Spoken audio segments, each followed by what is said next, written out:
There ain't enough screwing around.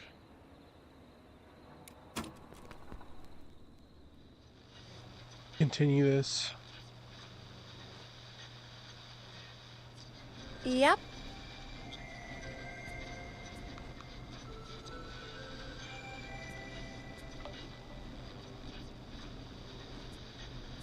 Like I said, I need to handle all these calls. Maybe start with that creepy mannequin room you mentioned before. I still have a lot of questions about those, by the way. Me too.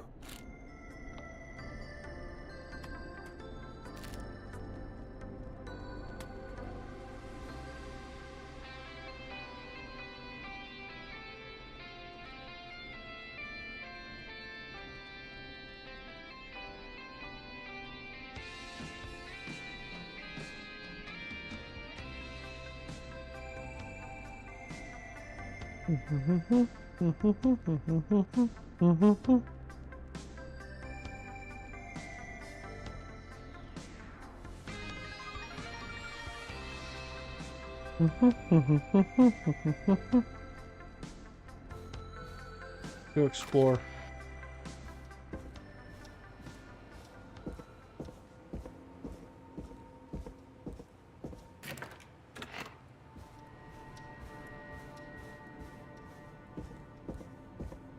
Oh, I threw this.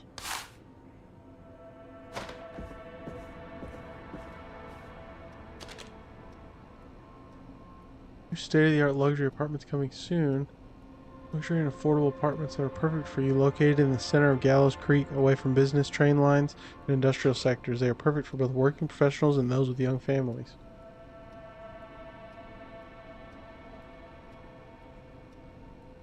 Property features. 2 to 3 bedrooms, bathroom, modern open plan. Apartments are fully furnished, proven child friendly. Smokers and young children allowed, but no pets. Oh.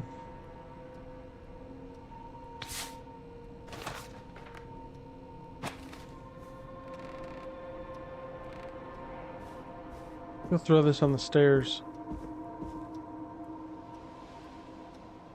I don't know if I'm gonna need it or not.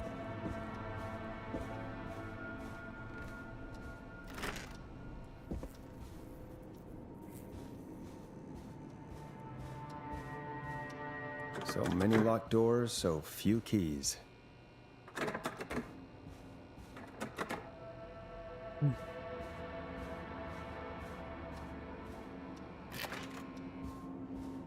Go back down to the creepy.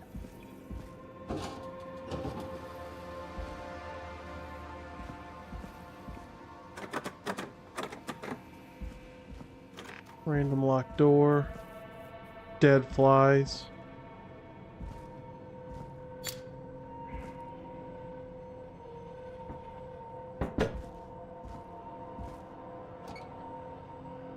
What is that?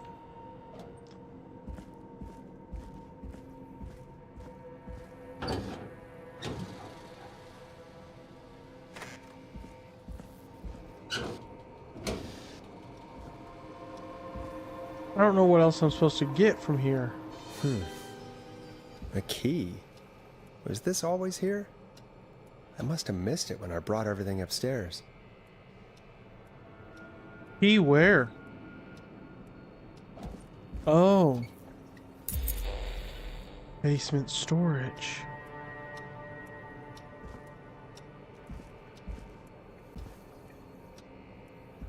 This is like the creepy room.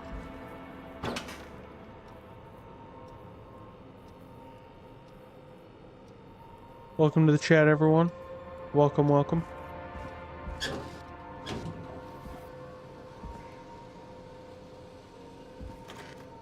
Basement storage. Oh yeah, that's outside. I like how there's just an opening now for the whispering man to get, the whistling man to get in. Heck yeah, Detective Sloth's back on the case, you know it. That's it. Hey. Thanks for the follow. 6-7. Hey, What is Forrest! Peggy, give me some warning before yelling down the intercom. What does that mean? Sorry. What does 6-7 mean? Buzz the intercom when you find something and want to discuss it. Okay. Thanks, Peggy. Peggy, I've found a tape and a map down here. A map of what? Looks like it might be to somewhere in this storage area. Weird. Well, maybe the tape will give us more information. Give it a play. Give it a play. Oh. I got a tape player right here. George Barrow, 1968. That's when this all began for me. Yeah, Zaylin. You're right. If you know, you know, and I do not know. Wait, George Barrow? We all heard that he drowned after a night out drinking. Well, I guess you heard wrong, Pegatha. Clive? Has Clive really been the whistling man for that long? He says I need to follow the maps and find the tapes. I guess that's what this map is about. I think we need to see what else is hidden down here. Be careful, Forrest. Keep looking. Buzz the intercom when you found something. That's not it.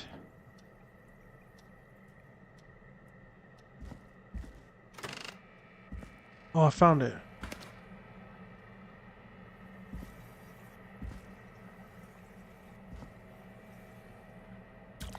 Put this back.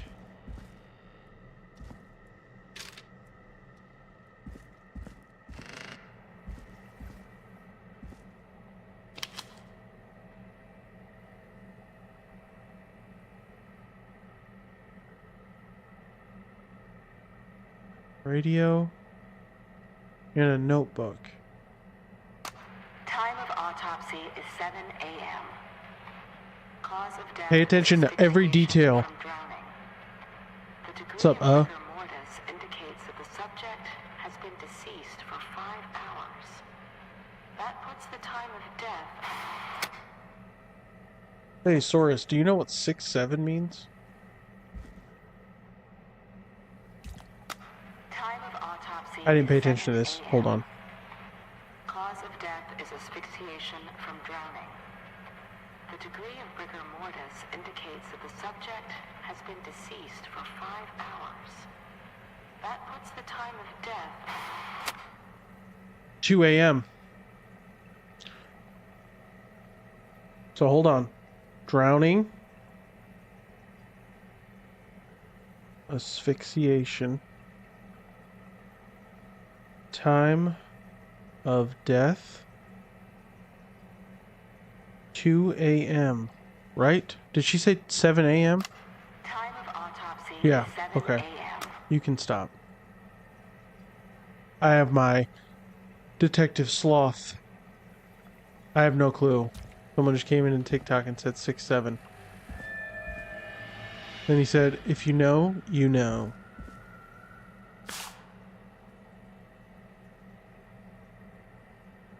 We're gonna need this.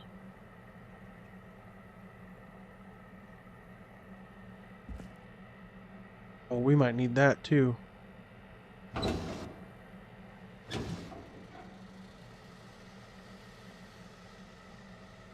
So what does this say? It says... Okay, we're gonna set this right there. We're gonna take this. What is this? Starling Security, Delivery and Installation. Supervisor, C. Atkins. Clive? Question mark? Delivery method van. St. Gabriel's Hospital, there's one. Gas and Repairs, one. Ricky's Roller Rink, Woodside Apartments. Unable to install required new parts. New installation date 17th of September. AFAM radio station. Client opted for manual installation. I don't know what all this means. But we're gonna set it out here.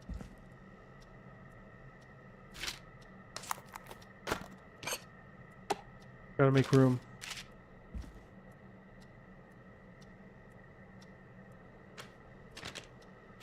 Make room.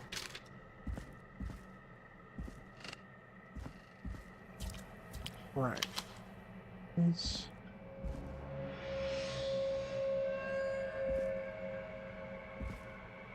is scary.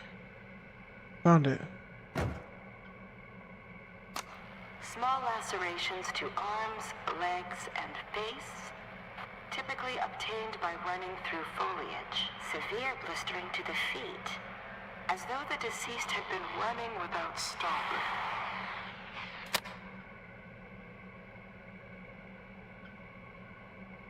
Hold on. Lacerations to feet. Running through forest.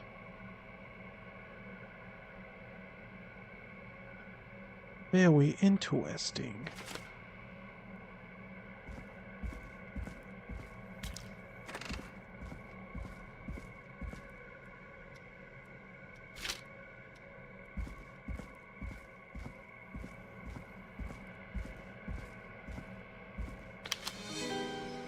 This looks useful. Police Department, Town of Gallows Creek. Okay, Sheriff Matthews prepared this. Sandra Sharp complained. Phone call. 4 a.m. a call was received from a jogger, Miss Sandra Sharp, reporting that a body had been found washed up in the reservoir. I drove out to investigate and was able to identify the body at the scene as that of George Barrow. Contacted the coroner's office and then the boy's parents. They informed me that they had not seen him since 7 p.m. on the 2nd. Okay. What's up, Gappy? 7 p.m. on 9/2. Okay.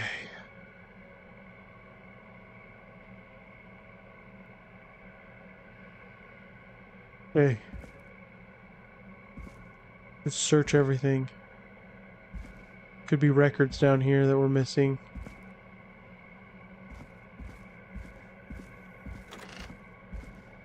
Could be useful. Set it there. Now this. Okay, we searched this.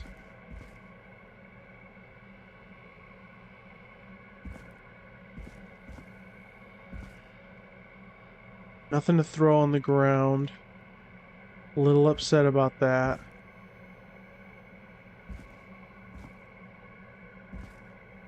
This it? Preliminary toxicology results shows no signs of inebriation. However, a high amount of cortisol was found, indicating elevated levels of stress in the immediate moments before death. Okay.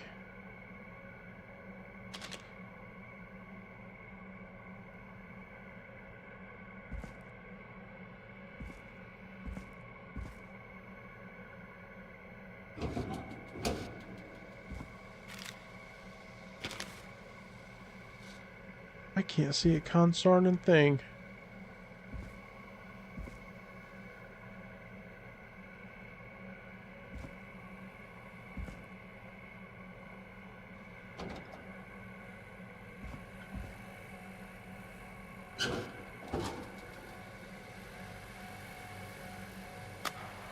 Additionally, there appears to be a post-mortem injury to the arm.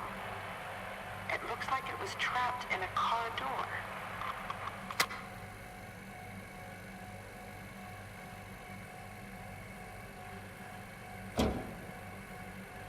Huh.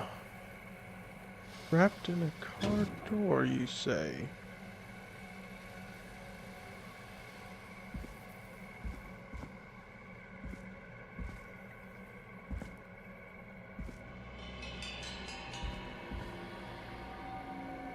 What is this? Just start pressing buttons.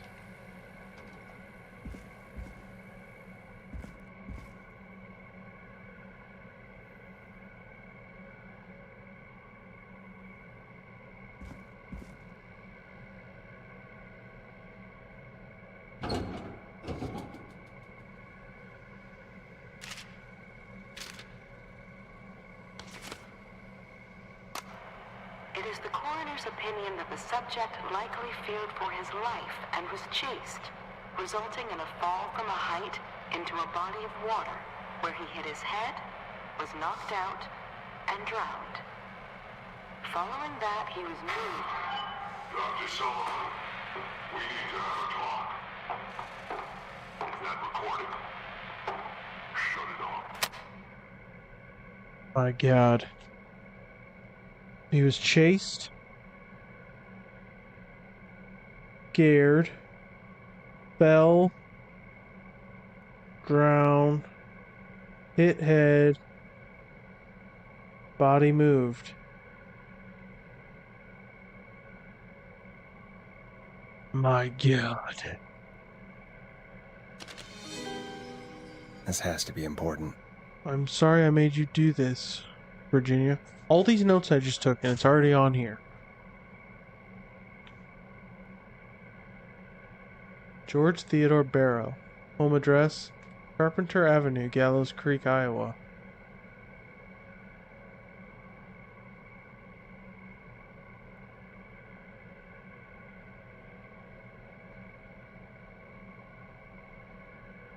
The deceased is a Caucasian male, age 18. The cause of death is established to be drowning, as shown by the signs of asphyxiation.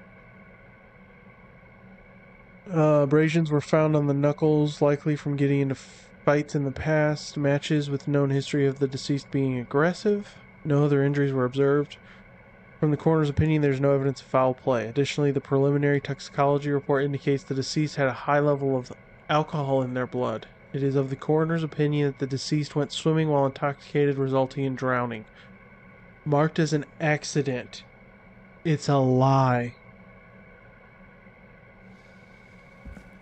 It's a lie. It's all a lie. H. Tiger. Ooh, a new vinyl for my collection. Collect all hidden records around the station. I did it!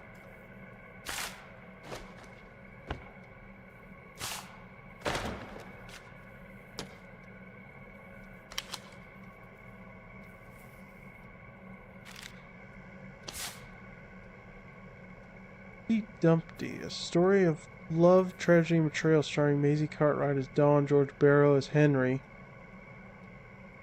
Mary Campbell as Anne. If you're listening to this, then I'm probably dead. What the? I'm a man who likes to stay informed. I've got subscriptions to newspapers all over the country. A few weeks ago, I noticed headlines cropping up in those papers, one after the other. Each headline about a murder. Each murder, the death of someone I knew almost 20 years ago. Oh. And each one drawing closer to Gallows Creek. Drawing closer to the anniversary. None of us are innocent, but I don't think we deserve killing. All I hope now is that I can save some folk from the worst. And I can, I don't know, do something to make up for what I did back then, I guess. I didn't kill anyone, mind you, but that's past mattering. Now, there's more I could say than I should say, but my employer made it clear that my family would pay a high price if I ever spoke out. So, hopefully I've said enough for you, listener, whoever the hell you are, to start putting the truth together. What the hell? Peggy is not gonna believe this. Peggy! Peggy!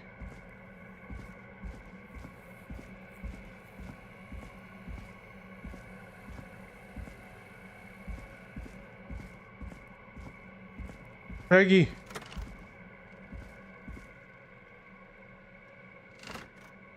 Where's the intercom? Peggy. What have you found, Forrest? It's an autopsy tape. Doesn't say for who, but I think it must be for George. Poor George. He was so young. Something's bugging me, Peggy. What do you mean? I swear I recognize the voice of the woman talking on the tape. I just can't place it. Seriously? Do you think you've met her before? I don't know. I mean, I just got here recently. I don't know. Found another tape that talks more about how George died. What did it say? It sounds like he was running for his life. Sprinting through trees and bushes, getting cut up all over. What would drive someone to do that? I'm not sure yet. There's also a tape about a toxicology report. There were no signs of drinking or that he was on anything. What? But everyone said he went swimming drunk and drowned. Yeah, that's what the sheep. Newspaper and everything. That's what the sheep want you to I believe. found a written autopsy report. What does it say? According to that, it's just like you said at the start. George drowned after getting drunk. Said he liked to fight, too. But that contradicts the tape. I know. And I think I know why. There's a note with the report that says, "I'm sorry I made you do this, Virginia." If it was on the autopsy report, then Virginia must be our coroner. Wait, the caller from earlier, when we had to call the takeout restaurants, wasn't her name Virginia? If only she had made it. Then we might have learned more about what's going on. Jeez. It's okay. We did what we could. Yeah, we The did. takeout idea was a long shot as it was. Yeah, it was. I found a tape that introduces a new detail to the story. Post-mortem injury. Apparently, his arm got caught in a car door. A car door? Yeah, after he died. How do you suppose they can tell? How can Peggy, they if I gotta tell? keep repeating myself, I'm just gonna write it down for Not a you. coroner. The written report I found doesn't mention it at all. How did his arm get trapped in a car door after he died? Unless he got it when the police collected his body, I guess someone else must have moved him after he was dead to where he was eventually found. But the report, what is going on here? I found a Here. police report. Mentions a friend from earlier, Sandra Sharp. Sandra. The jazz runner? That's right. She found George's body washed up at the reservoir. The reservoir? Yeah? What's strange about that? George got cuts from running through foliage, right? But there's no forest around there. Also, how did it wash up at the reservoir? What do you mean? Reservoirs don't have tides. But that's what the police report said. It's not possible, though. I did a school project on reservoirs and got an A. But Yeah, not important right now. The good for important you. thing is that it doesn't make sense. What are you suggesting then? That the body was originally found somewhere other than what the report suggests?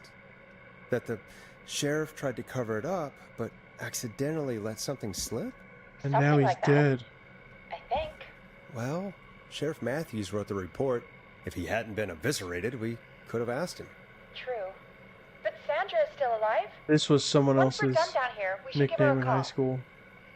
In another tape, the coroner comes to the same conclusion as I did. George was running from something. Maybe an animal?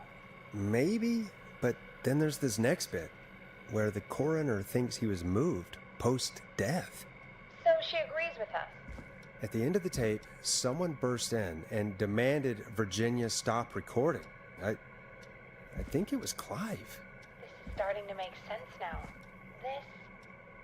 This is a conspiracy to cover up what happened to George.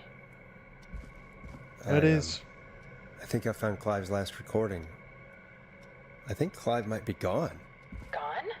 I found a confession. Not for any killings, but for playing a part in covering up George's death. He left this behind in case he died.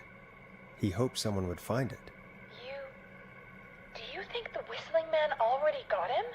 Possibly. We've had a lot of callers tonight, but maybe not every victim made it to the phone, you know? Yeah. We don't know how many. Hide your there kids, hide really your are. wife. Christ, Forrest, that's dark. I know, but Clive said he had read about other murders in other towns, and that The murders were all folks who knew about the incident. And the killings were getting closer to Gallows Creek. He said he wanted to do something good for once. The board in his office. He wasn't tracking people down to kill them. He was tracking them down to save them.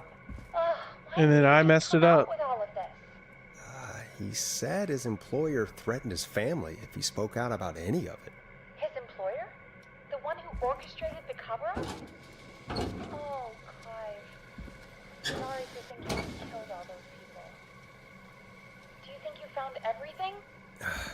I think so. Forrest, what's going on here? Oh no. Someone wanted that boy's death to seem like an accident. And they hired Clive to make it look that way. Come back upstairs when you're ready. We need to figure out our next step. The Steve meme. Lady, you better have let me bring all my stuff Thank up. God you're back, Forrest. I've been running out of stuff to pad our airtime with. Peggy, you work in radio. Forrest, I'm stressed. I mean, really. How are we supposed to keep a show going with all this happening? My special guest. My special guest.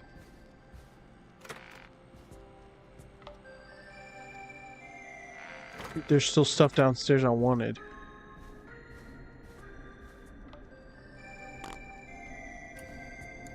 This is our job, Peggy. We gotta do it. You're right. So, what's the plan now? Well, we know Sandra was involved in George's death. Do you want to call her? I do. Alright, but before we go asking questions, I think we should know what we want to ask. Is that fair? Yeah, we need to ask her about finding the body. She was the one who discovered it, but something just doesn't add up. 100%. She knows more than she's saying. I wonder what she's hiding. We'll hopefully find out soon. Anyway, just be careful when you're talking to her. Don't push too hard. We don't want her to hang up.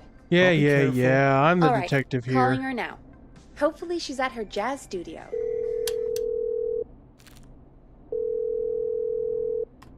Aha! Forrest, you're through. Hello, this is Sandra at Jazz Pizzazz Jazz Studio. Who is this?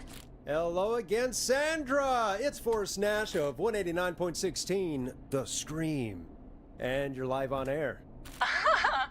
Oh, I always thought folks called into a radio show, not the other way around. How jazzy. What can I do for you? Well, we're trying to understand what's behind the attacks tonight. We had a few questions. Why, Forrest, of course. Heck, after the way you saved my life, I'd say yes to just about anything you asked. Oh, really?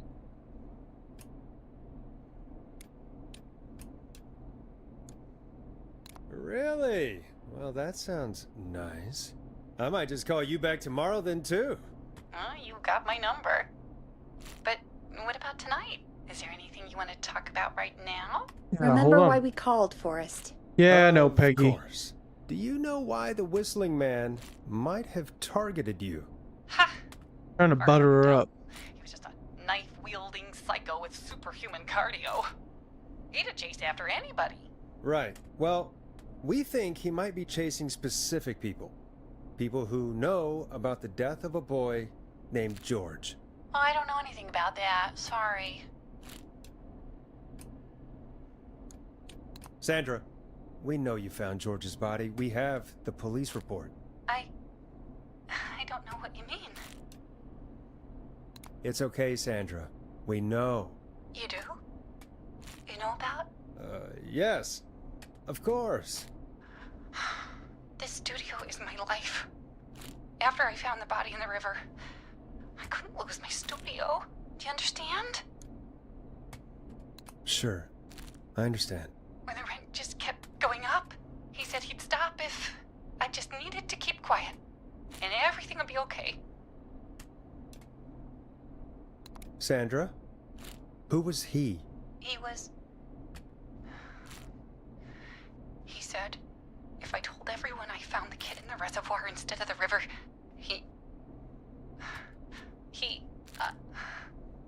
I'm sorry. I can't do this. And she's gone. I don't think that could have gone any better. You truly did great, Forrest. Thanks. Well, folks, if anyone out there has any thoughts on what's going on tonight, please call in. That's good timing. We've got a call waiting just this second. Welcome to 189.16 The Scream, with me, your host, Forrest Nash. Hi, Forrest. I know this is really out of the blue with everything happening tonight, but I wondered if you could send a special birthday message to my uncle. You want to do that now? Really? Why, of course now. It's his birthday. I won't have a chance to do it again until next year. May This as is well, Pizza Forrest. Guy. Fine. What's his name? Thank you, Forrest. He's my Uncle Ronnie. Pepperoni. His first name's Peter, but he never liked his name. But since he always had salt Yep. and pepper hair, even as a kid, can you believe it? Folks always called him Pepper. Thanks for the history lesson. Is there anything besides happy birthday you would like to say to Mr. Pepper? Oh my god damn it! Yes! Tell him he can get the best birthday deals and party packages here at Putney's Pizza. Starting at just... You son of a bitch! Stop calling us! God damn it, Peggy. I This is knew it your was fault. Ponty. My fault? I said I didn't want to do it. Don't blame me because Brian Ponty can't control himself. Well, I'm blaming you for a Don't lot more worry, than that, we've lady. already got another caller on the line. Just pick it up, okay? This is 189.16 The Scream. I'm Forrest Nash. You're on the air, caller.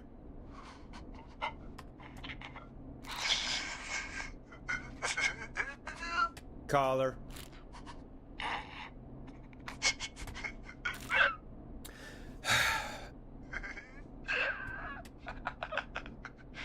Ponty. Yeah, I'm gonna do that to Ponty's Ponty. Pizza always delivers. Come rain or sleet or whistling man, we'll be there.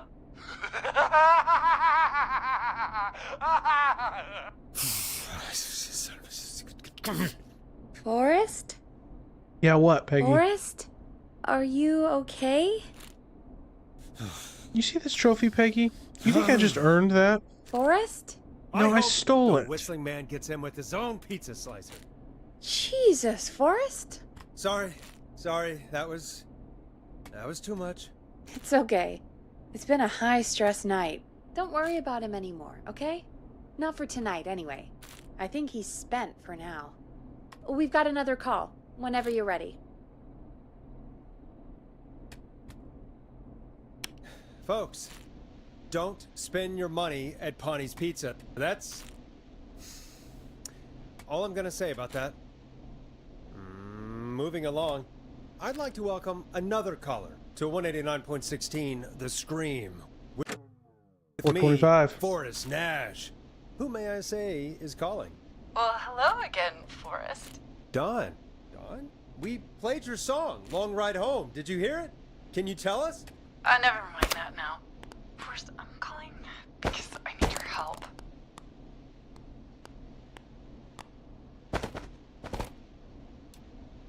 Are you in danger? I sure am. Do you mean Yes, he's after me now. you? I think so. He must have heard me on the radio helping you. Helping? You didn't exactly help. Maybe I've been helping more than you know. I was out following a lead, trying to work out who would be next, after Chuck. And what happened? And I started to feel like I was being followed. I came back to my apartment building, but this newfangled security system has me locked out. I need you to help me get inside. Can a neighbor let you in? I only moved in last week. I don't know anybody yet. There's not even a buzzer here, only the keypad for the entry code. Yeah, and if Peggy didn't force me to come back upstairs, I would have Which the... apartment block do you live in? Maybe one of our listeners lives there too. It's the new Woodside apartment building between the town hall and the trailer park, but I doubt any of your listeners live there. I don't have many neighbors. Sounds like a prime piece of real estate. The sound really carries at night.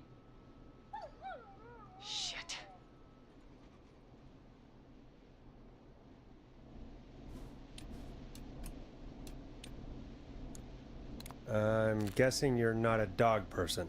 No, I'm not. It's my neighbor's dog. Boy, I wish he'd muzzle that thing and... Oh. And now he's blasting David Scopo out of his window. This night can't get any... The whistling man is coming down the street. I don't think he's seen me yet. Forrest, please. I need your help. I need the code for that security system, or I'm gonna die. What's the name of the security system? There's a sticker on the box. It says Starling Security 4000. There's a keypad, and it looks like it wants a 6-digit number. We'll see what we can do. Thank you, Forrest. Yeah, of course. Don't worry, Don. Thank you, Forrest. I knew I could count on you. I'll How many see you out of sad sight. sex? Call me back soon. Let's see. It was that newspaper guy, and then the doctor, and then the gas station guy that blew up. So far 3. All right, folks. Here's a little tune for you all to enjoy while I try to break Dawn into her apartment. Coming up for your listening pleasure, it's Caged Tiger with their single, One Last Goodbye. You were pretty quiet there, Peggy. Forrest, was it just me, or was there something... Yeah, it wasn't just you. Something was weird about that. Yeah. Well, tell you what, we have a Starling 4000. Is Dawn the whistling here man? At KFAM. Clive bought one for the station. Yeah, Maybe no, we can find I something agree, to help. Soros. Well, 110% agree with you. but to help someone.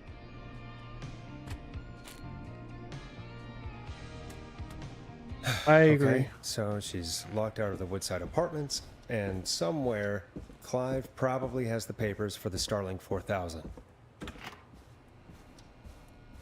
Already on it.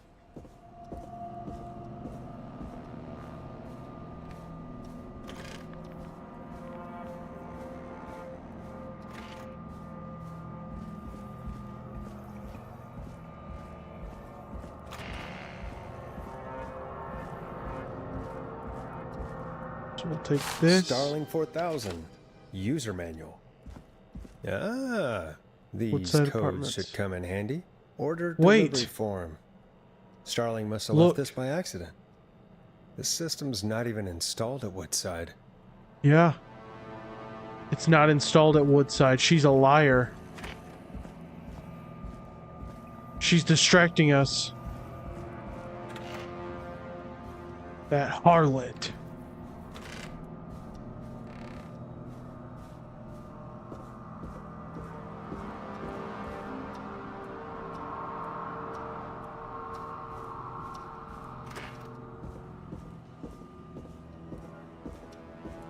Woodside Apartments are new too.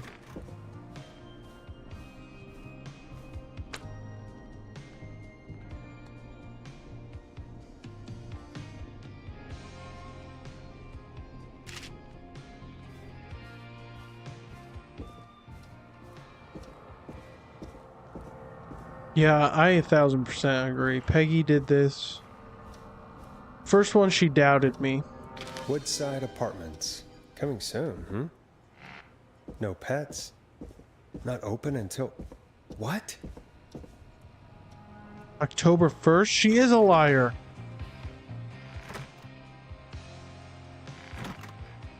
No pets, too.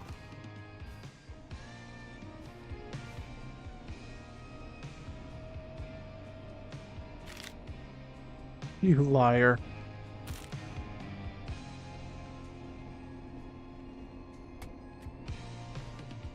Welcome back, Forrest. Find anything? The Starling 4000 security manual. It's got a bunch of codes. Good. And did you find anything else? I found a flyer for the apartments. They're not open for move-in till next month. No pets, and they're located pretty far Peggy is from the orchestrating trains. everything, telling Clive where to go next. Then they Dawn have someone on the probably outside isn't to trying wrangle the get into victims into a Woodside, trap. Is she? Right. Nope. You remember who else has a Starling 4000 installed, though? Oh my god. Roller Ricky! Do you think we should give him a call? Is that crazy? I don't know what you'd say, but... That might be a good idea. Okay, one moment. I got the number here. Patching you through. Yeah, so gas station's blown up. Shit. He probably can't hear it over the music. Forrest, I don't know about this. This is super weird. Just put me through to Don. I'll take care of this one way or another. Okay, if you say so. Line 1, whenever you're ready. Hold on, I gotta get a shot in. Hold on, I gotta get a shot in.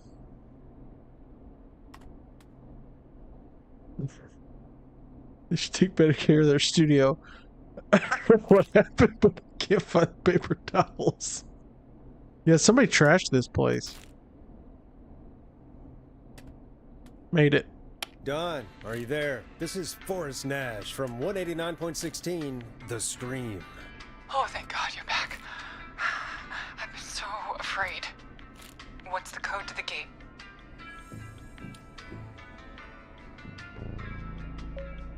The code is 191519. Thank you, Forrest.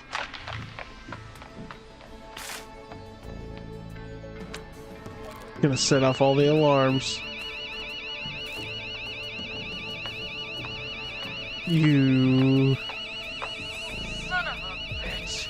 Ah!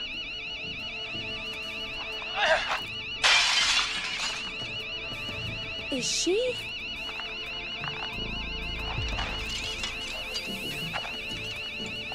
He's breaking in somewhere. Yeah, stay out! Nobody disrespects the sanctity of the ring! We saved Don't him! come back here again! I'm calling the cops! Thank God. Hello? Is someone there?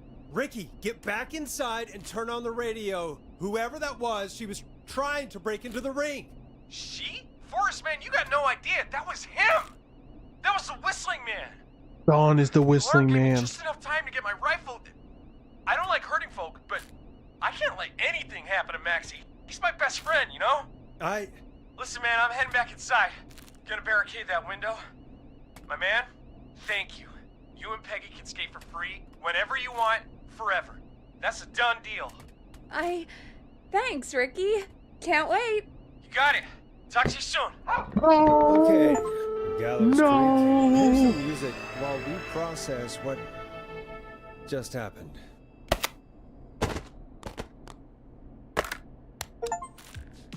So, the Whistling Man is a woman?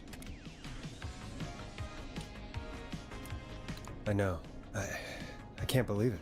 She called up. You spoke to her multiple times. Yeah, and she flirted with me. I knew she wasn't right. Is that right, Sherlock?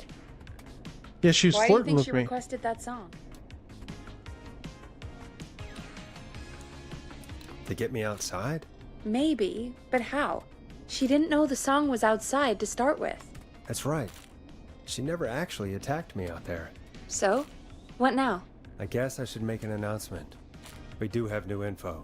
Okay, kill the music and you can make the announcement. Okay, you're live in 3, 2... Hey folks, this is Forrest Nash here. I hope you're all safely locked inside. For those of you listening to that last call, you might be wondering what to make of it all. Here's our take. We now believe the killer is actually a woman. One who might manipulate you into letting her in before she attacks you. We're neighbors. Look out for each other and stay safe. The killer was calling themselves Dawn. This could be a fake name. If anyone needs help or you have info on the killer, please call in. You folks have my new number, right? It's 911. Hopefully, our next caller can help shed some light on our killer. Hey, we had a call come in. Okay, folks, time to take a call. Right after that, makeup basket. This is Forrest Nash, and you're listening. Please help me. My name is Casey Moore. I'm at 25 Nancy Drive. My best friend's been stabbed. He's bleeding everywhere. I don't know what to do. Please help me. Somebody's been stabbed? Can you tell me what happened? We'd been out at the reservoir. We were heading back to his place when we heard this whistling all of a sudden. He just started freaking out. He screamed at me, told me to hide. I'd never seen him like that, and I just panicked and ran and hid in a bush. Oh no. Forrest. Then what happened? He went up the road and talked to someone. I couldn't really hear or see anything. It sounded like he might have known the person, and they just stabbed him.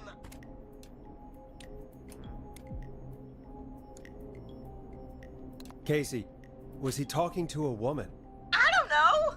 They had a mask and wore all black. That's all I know.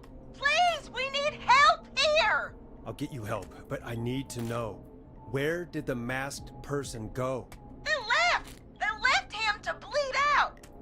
I waited until they were gone, then dragged him into the garage and called 911. Wait, why didn't she make sure he was dead? Yeah, I abused I the don't not know. stolen property. I think I heard them say something like, "It's not so funny now, is it?" Before they left, but That's right. please, He's looking he at you. needs to get to the hospital. I can't drive, so we need an ambulance. Forrest, the ambulance was destroyed in the explosion at the gas station. You should F. get all the info you can. Can you tell us where your friend was stabbed? They stabbed him in the stomach, and then stabbed him again in his leg when he was on the ground, and it's... Oh, the knife is still there in his leg. What's your friend's name, Casey? It's Jason Parker. We'll be right back. Peggy, patch us through to the hospital. On it. Phoning St. Gabriel's Let's now. look at him. Switch to line 2. Hello, St. Gabriel's Hospital. How can I help you? Hi, this is Forrest Nash from 189.16. We have a stab victim at 25 Nancy Drive named Jason Parker. He's been stabbed in the stomach and the leg. He's bleeding heavily. Oh, God, I'm sorry. But the ambulance is... well, you know. I know, but please, we need It something. was my fault. Or he's going to die. Forrest, Listen, you're going to have to get him here. We need to see him, and we can't get there ourselves right now. We don't have any way to drive him right now. And even if we did, he's bleeding out fast. All right, listen. We need to buy him time to get here. That means stopping the blood first, and then finding someone to stabilize him. To stabilize him, you really need someone with first aid training. Do either of you have any? No. Me neither. Damn it. I'm really sorry about this, but I have other patients who can't wait. All I can do is talk you through the procedure as quick as I can, and then leave the rest to you. You think you can handle that? Hit me. I'm sure we can handle it. Okay, from the top. If he's bleeding out, then you need to get him comfortable and try to stem the bleeding. Lay him down. Apply continuous pressure directly to the affected areas. When the bleeding slows, get a clean cloth of some kind and hold it over the wounds. Get them comfortable. Apply pressure. Clean cloths when slowed. Got it. I think. You said he was stabbed, right?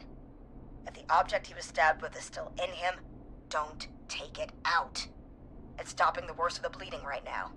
If anything, you should secure it so it stays where it is. I wouldn't have thought of that. It makes sense, though. Because you're an idiot, Peggy. That was a lot of info. But I think we can handle this. Glad you got it so far, because there's more to go.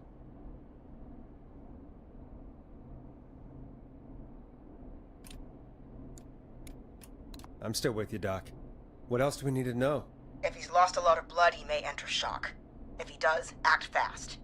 If you applied a cloth and it's bleeding through, don't remove it. Just apply another on top of it. If it's safe, elevate his legs to get blood circulating to his vital organs. Try to keep him warm. Get him to rest and reassure him. We need the patient to stay calm. All right, don't replace bandages. Elevate his legs. Keep him warm and calm. This is a lot. I'm really sorry. That's as much as I can give you right now. Try to stop the bleeding. Find someone to get him stabilized, and get him here as quick as you can. Good luck. All right, Forrest. Casey's still on line 1. Hey, Hello? Hello? Forrest, are you there? I'm here. How is Jason doing? Badly. He's still bleeding. I need help. I've been putting pressure on his stomach wound since you left, but he's still bleeding. I don't know what to do. That's good, Casey. The nurse said to do that. What about the knife in his leg? It's gotta be hell. Should I pull it out? No, don't touch the knife. The bleeding will get worse if you pull it out. Are you sure? I'm sorry. I'm gonna stop making suggestions. No, don't worry, Casey. We're a team here. We're all going to get Jason through this. Casey, is his leg wound bleeding right now? I hate looking at that knife. Yeah. It's bleeding. His stomach is worse, though. I think we need to secure the knife so it doesn't move around. Do you have anything you can tie around it? Yeah. There's some laundry piled up on top of the dryer. perfect. Cloth on the hood of the car, and what else? I guess I've got my jacket.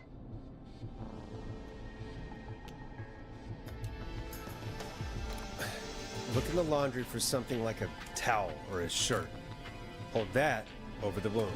Okay. Looks like I'm gonna have to buy you some new whites, Jason. Here we go. I'm sorry, Jason. It's secure. I'm putting pressure on his stomach again. I'm starting to think we might make it. Forrest, can I have a word? Casey, I'm gonna have a quick word with Peggy. Keep putting that pressure on and let us know when the bleeding is under control. You're doing great. But what if something happens? We'll still be here. Just shout if you need anything, and we'll be there. I promise. Okay. I'll wait. Jason, please be okay.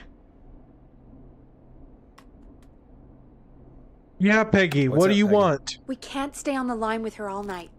Dawn is still out there. What if other people need us? You're right. She's probably on her way to her next target right now. Exactly. And you heard the nurse. We need someone there with training who can stabilize him. He's got to get to the hospital somehow.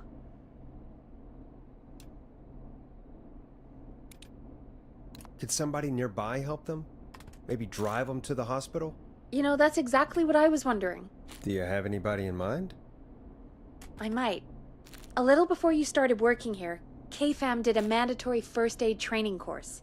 Me and Karen missed it because we were away on a producer getaway. You skipped it, didn't you? Never mind. So, how does KFAM's first aid course help us? Casey said they're at 25 Nancy Drive, right? Yeah? Why? They put up a bunch of cheap houses around there about 10 years ago. So a bunch of people here at the station live around there. Do you think any of them could help Casey and Jason? Probably, but I don't know who lives there. And since I missed What's the up, puppy training guy? day, I don't know who knows first aid. Could you call them and ask? I don't know everybody's numbers. I've only ever called Karen. Everybody's personnel info is probably in Reggie's office. Got it. Oh, Look give through me the the files key. in Reggie's office. It's a life or death situation. I'm sure they won't mind. Right. But there are a couple of problems with that. It's sensitive information, so Reggie probably locked it in his safe. Great. Great. Do you have any idea what the combo for the safe could be? Not a clue. Reggie's a serial note taker, though. Maybe something in his office will give it away. Right. There is something else. I'm not gonna like this, am I? Have you ever heard, "The future is floppy"? Peggy, what the hell are you talking about? I'm talking about floppy disks. Floppy disks are like these futuristic things that have information on them. You put them in a computer and they do something. Peggy, I know what a floppy disk is. Anyway, Reggie decided that the future is floppy and started phasing out our physical records and replacing them with these floppy disks. I imagine it's the same for our personnel files.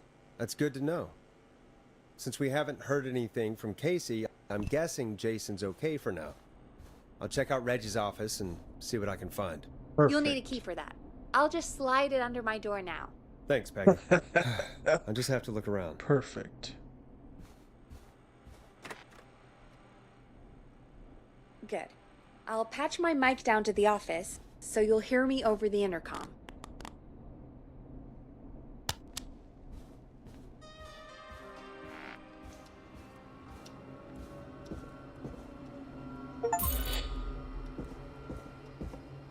Locked tight.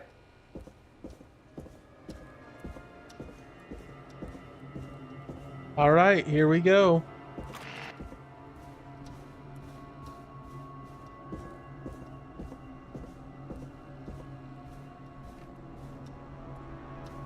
Why is this all in the chair? Much better. Manager's office.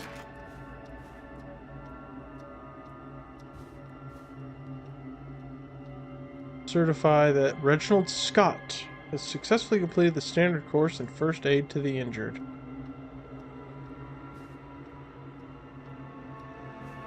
Huh. Looks like I need a 4-digit code.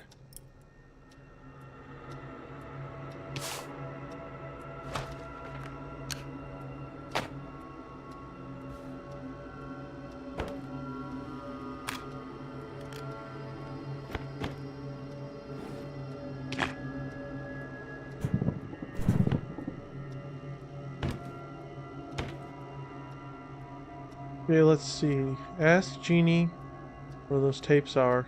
Been weeks now. Overdue. The Lupacabras.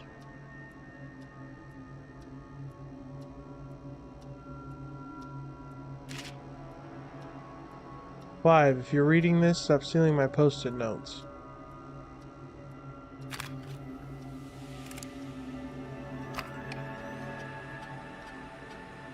Alien Could this sightings. be it?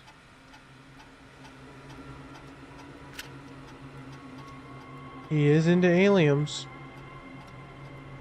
Axe Forever. Need to write pitch document. Good title. Bring back original protag and villain.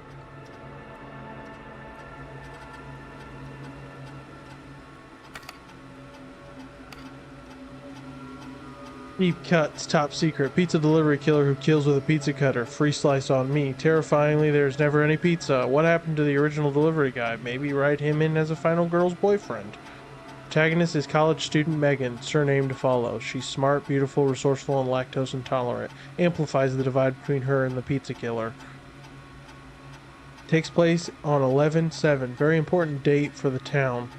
Great goose gathering, even where a large number of geese appear suddenly and save town from starvation. Try to link this into the greater story. Need to kill off Megan's support network throughout the movie, like Acts 3, but even scarier. Maybe partner with Ponte's Pizza for the launch. 110 orders just receive a pizza cutter and tickets to the movie.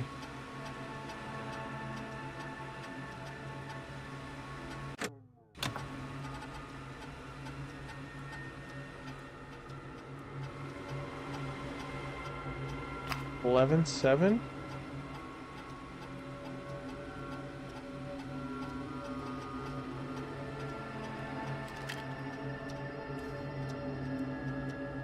Hint, very important date. It's 11/7.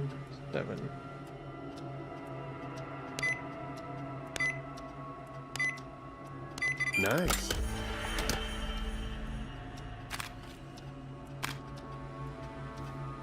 Personnel file. Forrest Nash.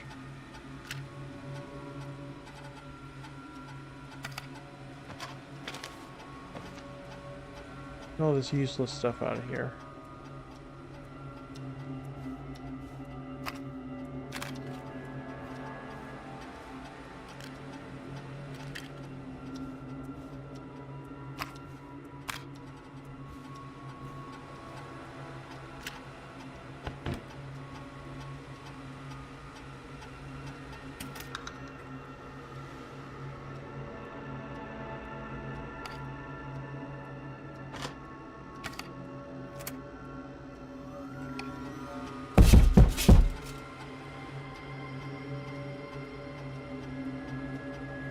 Hey, Peggy, you there? Yeah, I'm here. Did you find what we need? What was that? Did you guys hear that knocking? That wasn't... Oh, sorry, I just saw your Twitch thing. Which stuff needs to be stacked before Windows blocked? Yeah, we're about to find that out. Alright, let's see you CPR trained. I'm writing them down.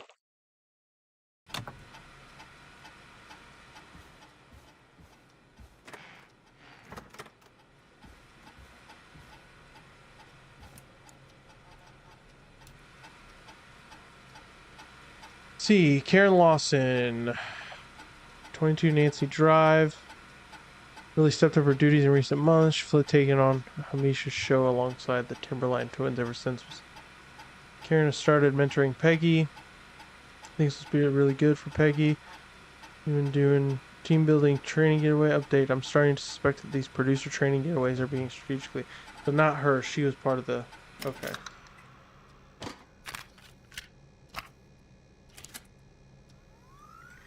I heard a knock and it scared the crap out of me. John Hedges refused to engage with the first aid trainer during the course. I know he was a war medic, but it was station policy to send everyone regardless. Has a bunch of medical equipment in his home that he procured from the military at the end of his service. Is that legal? Spoke to John again about eating the free samples that Brad gets sent for the reviews. Said he'd stop, but he said the last 3 times too. Said un-American to reprimand a war vet. So maybe John?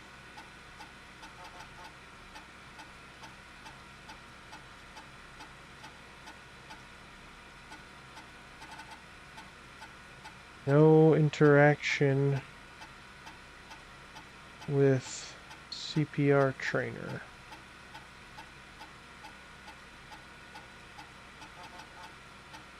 Med supplies.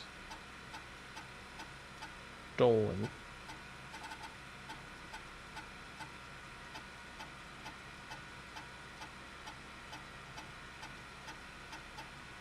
Hey.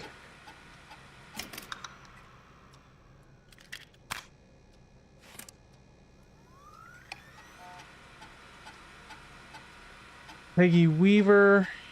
Never seen somebody gel with everybody as quickly as Peggy has. Her, Karen, and Barbara have really become a little family. Girl power. Peggy secretly wants her own show. She hasn't been shy about getting involved in the calls on the scream. Sometimes it feels as though Forrest could just leave for a coffee mid-call and nobody would know.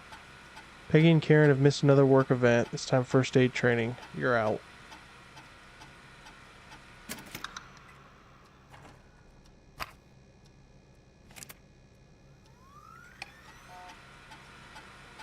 Barbara is really getting on well with all the staff here. Great feedback on our last review.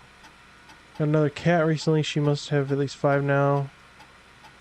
Need to monitor productivity going forward. The cat photos are a big distraction. Barbara laughed when I told her about the concept for a new horror script. I don't care what she thinks. Great idea. Why else?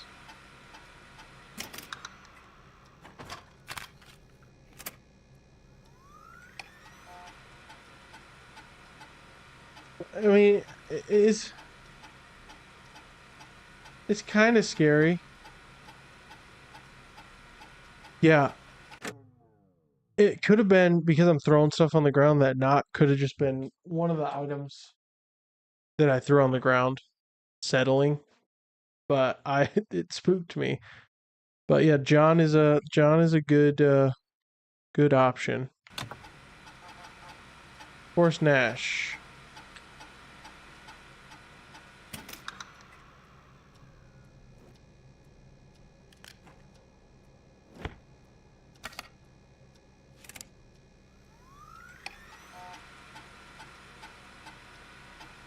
I hired Brad as our station's food critic. People said I was crazy. We only have 3 takeout places and a diner. What's the point? To them, I say you can't be afraid to explore the darkest reaches of the unknown or Henderson. Bradley and Barbara seem to be spending an awful lot of time together. I didn't realize she was so interested in Brad's work.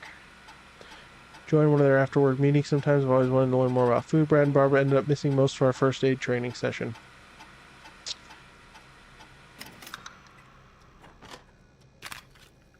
So it's John. I think I know who our best bet is to help Casey and Jason. Hey, Peggy. I think Reggie's on to you and Karen. Maybe don't bring those little drink umbrellas into work for a while. What? Why are you reading my file? You need to find someone who can help Casey. We already know I can't. Don't waste time. You're right. Shut I'm up, sorry. Peggy. I need to focus on possible candidates. Get a load of this, Peggy. Apparently, I'm a lone wolf type. Forrest, what are you doing? We don't have time for this. We have a man literally dying on the line, and you're more interested in you. You're right. I'm sorry. I need to focus on possible candidates.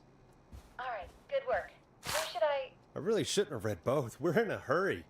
Hello? Is anybody there? Please pick up.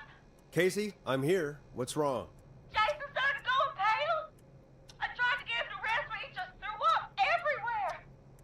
What's happening? What do I do?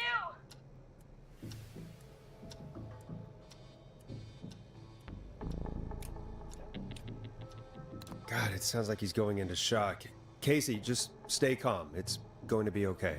But the bleeding seems to slow down. Did I mess up? Jason, I'm sorry. Casey, calm down. You've done everything right. I need you to listen to me, okay? For Jason. What did the nurse say to do about shock? Casey, I need you to elevate Jason's legs. We need to get the blood flowing to his vital organs. Got it. Jason, stay with me. I'm just gonna move you. This might hurt. Okay.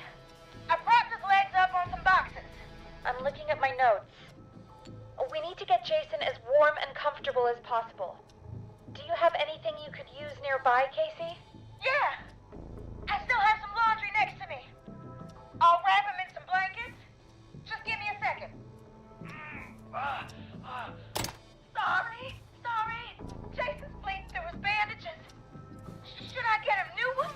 Or... Oh, God. Don't remove the bandage.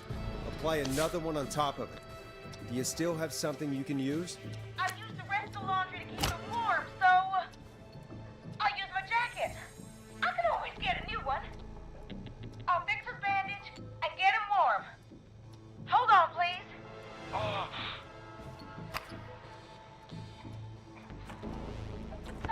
Sorry. I'm done. You're gonna be okay, Jason. Just relax now, okay? Oh, he's scared. He's not doing well. Is he gonna...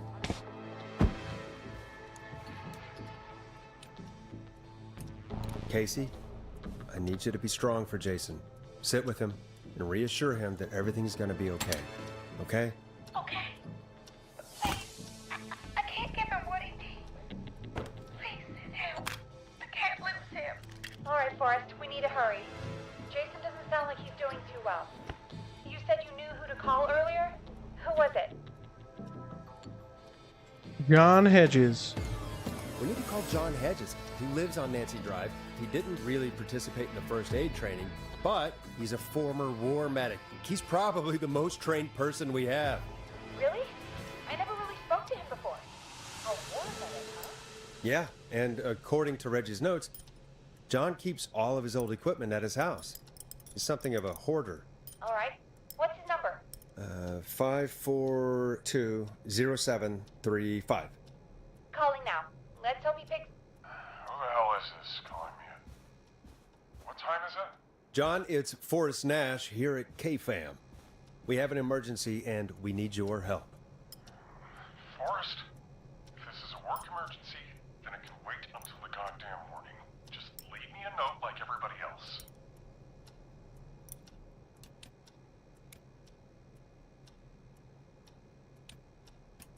John, no, this is a medical emergency. A man has been stabbed by the Whistling Man, or... Never mind. He's badly hurt, and he's going to die unless we get someone to him now. The Whistling Man? What kind of joke is this? John, we're not kidding. A man is gonna die if we don't help him right now. Seriously? I haven't been called on for over 10 years. Where's the patient? What's his condition? He's at 25 Nancy Drive. I think we got his friend to stem the bleeding, but he's gone into shock. He's passed out right now. You say he was stabbed?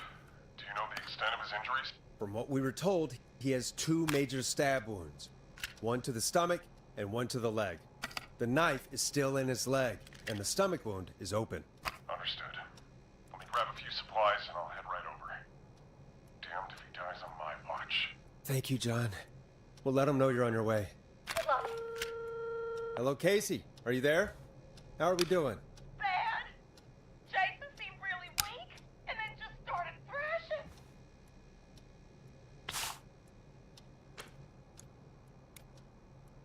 What about now? Is he still thrashing?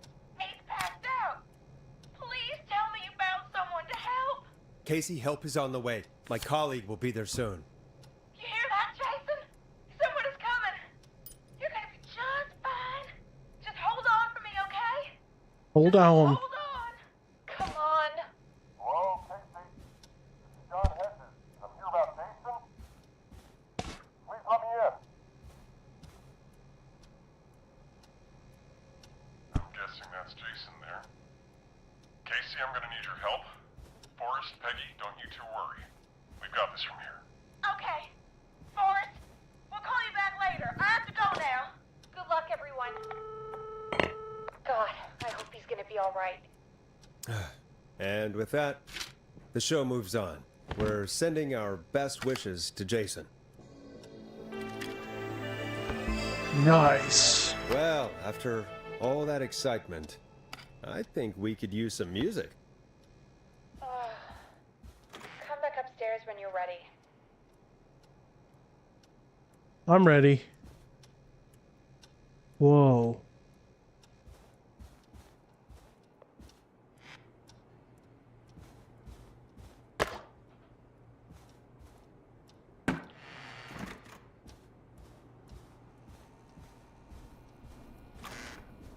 Get the heck out of here.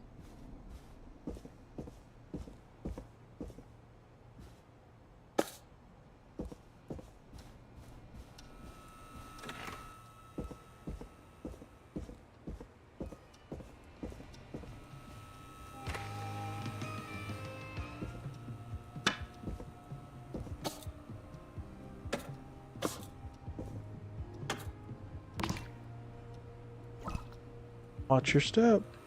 It's getting pretty late.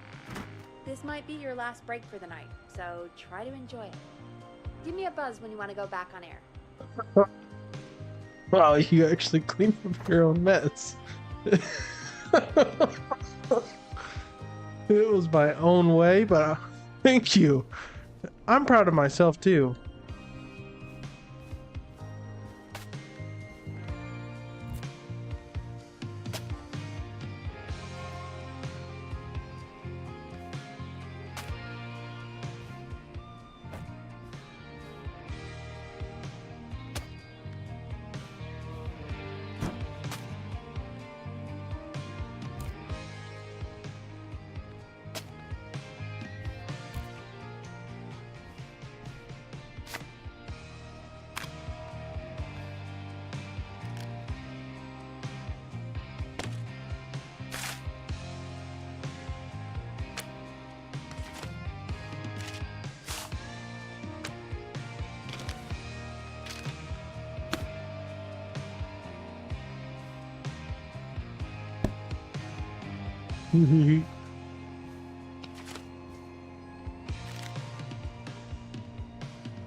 This.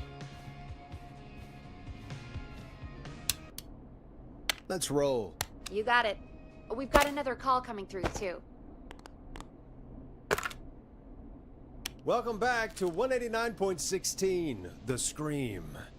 I believe we have another caller on the line. Exactly. How are you tonight, caller? Forrest, it's me, Oh, Roller put the Ricky. beer on the and Max is doorknob. here, too. Good to hear from you again. How are you both doing? Oh, we're good, man, thanks to you. You're like our guardian angel. That wouldn't be a bad look for you, Forrest. A little White Wing Halo number? Maybe Maybe something for the K-Fam Halloween Shut party. up. All right, everyone, let's calm down. Ricky, I'm just glad we could help you and Maxie. Is there anything else we can help you with, Ricky? Actually, I think I have some info that might help you. Oh? What's that? You see, man, me and Jason know each other. You know each other? Yeah, we went to Gallows High and played on the football team together. He was a gnarly offensive linesman, and I was our star wide receiver. Runner Ricky, they called me. All right, and what does that have to do with tonight?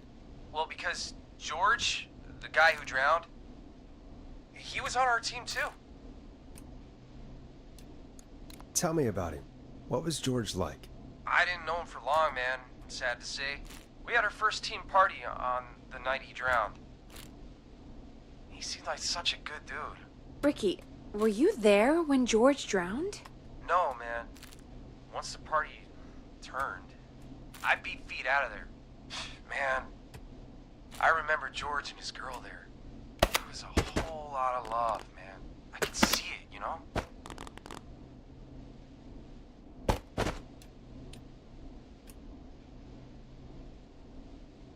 Ricky, listen, this is very important. I need to know everything about her. I didn't really know her before, or see her after that. I never even got her name, man. I just remember he called her Bean. Then what did she look like? Please, tell us anything you remember. I just remember a pretty girl, man. I'm sorry. Ricky, you said the party didn't last long. What happened? We were just having a good time, and then the next thing I knew, everyone was running for their life. I looked up and saw that goddamn whistling man in the trees. And I never ran so fast in my life. I ran straight home. Didn't know about George until next morning at school. I'm guessing it was whistling night, wasn't it? That the whistling man was just another kid. Yeah. I don't know how George died, but I always felt like if anyone deserved to die that night, it should have been me. And Ricky, it wasn't your fault. Your fault. You're not Wasn't a your bad fault, person. Ricky. I know that now, man. Roller Ricky. Took a Ricky. long time to learn, but yeah, just thought I'd tell you all what I know. Thank you, Ricky. This helps. Thank you. You got it, man. Anyway, I think it's time for me and Maxie to free up your phone lines. Thanks for listening, man. I'll let you to it. Night, Ricky. Ricky's folks. pretty cool. Looks like we got a new lead in the case. If anyone has any info about this mysterious being, please call in. If she was George's girlfriend back then, she's probably in her mid to late 30s now. Huh. Oh, we have another call coming in, but hang on. What's up, Peggy?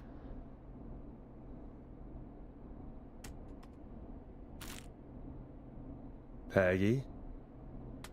You're gonna want to take this call off the air. Who is it? Just do it. All right, folks, it's time for another track. Here's one to help you sit back and relax. We'll be right back after this. I don't want that stupid one.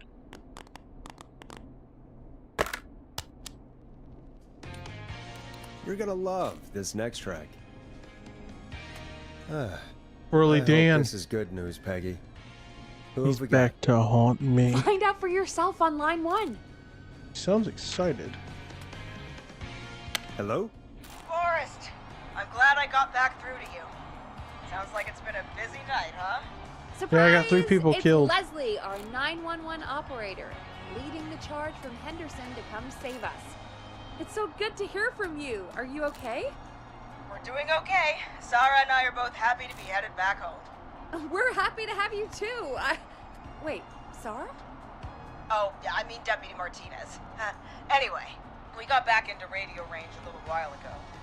We've been listening in, but haven't been able to get through until now. Ever since you found Sheriff Matthews, it's only gotten worse. It's been a long night. Well, it shouldn't be too much longer now. I'm glad I got through to you. I wanted to let you all know what's going on. I made it to Henderson.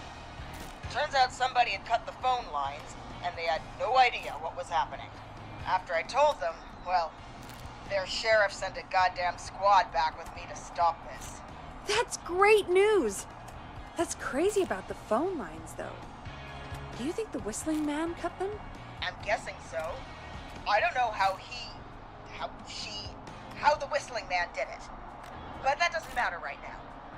Listen, we're coming in hot, but we need your help. I know Gallows Creek isn't a big town, but if we don't know where the Whistling Man is, we can't get him. Her. That's where you come in. You can count on us. What do you need? It might be a long shot, but here goes. The Whistling Man already called up a few times. I bet she calls again. We're still a little ways out of town, so if she calls, stall her. Buy as much time as you can for us to get in. And while you're talking to her, try to figure out where she is. We'll be listening in, so once her location is known, we'll head straight there and end this nightmare.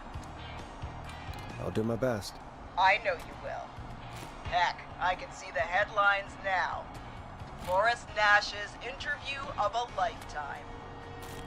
Anyway, I'll radio the other cars and tell them the plan is a go. Hopefully the next time I see you, it'll be with our killer behind bars. Take care now. We'll see you soon, Leslie. Oh, thank God. It sounds like this is almost over.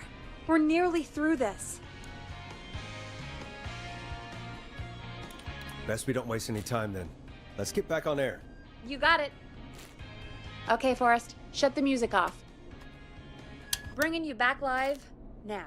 Welcome back to The Scream with me, Forrest Nash. The line is lit up, but before I get to our next caller, I just want to say, things are looking up. It's almost over. But for now, let's bring in our next caller. Evening, caller. This is Forrest Nash. Hello, Forrest. This is John Hedges. I'm here with Casey. I wanted to give you an update on Jason. John! Is he gonna be okay? He's a fighter. He'll be fine. We've got him stabilized and resting in a bed. We're preparing to move him to the hospital. Thank you so much. If you hadn't been there, then... God, I don't even want to think about what would have happened. Of course, Casey. His friend We're just just happy understood he's what you okay. said. John, Casey, He's all right, but his you friends two don't did shower. all the work. Tell Jason to get well soon from us, whenever he's up for it. Well, why don't you tell him yourself? Is this Forrest? It is. I hope you're feeling better now. It's good to hear you, Jason. How are you? Oh, well, you know. I've got a hole in my stomach, and there's a knife in my leg, but John gave me something to take the edge off. It's So, reefer. I might feel even better than either of you. Oh. Take it easy until you get to St. Gabriel's. I will. But, before that, I needed to call you. I'm guessing the Whistling Man is still out there?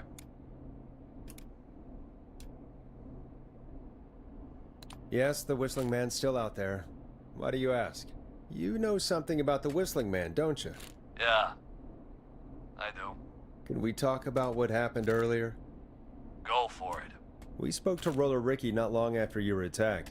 You spoke to Ricky? Is he alright? He is now. I mean, he was attacked earlier, but this call came after.